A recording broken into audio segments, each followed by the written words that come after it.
တိတ်ဆိတ်လုံးနဲ့ငါကပါတိတ်ဆိတ်လုံးနဲ့ညာတကောင်လုံး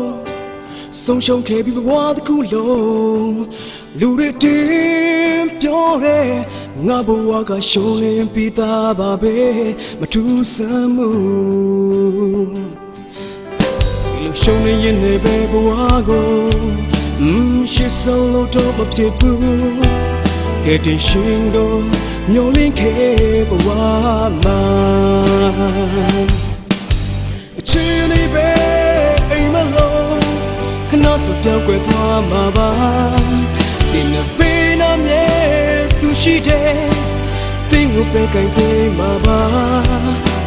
လူဘဝခဏလေးပဲ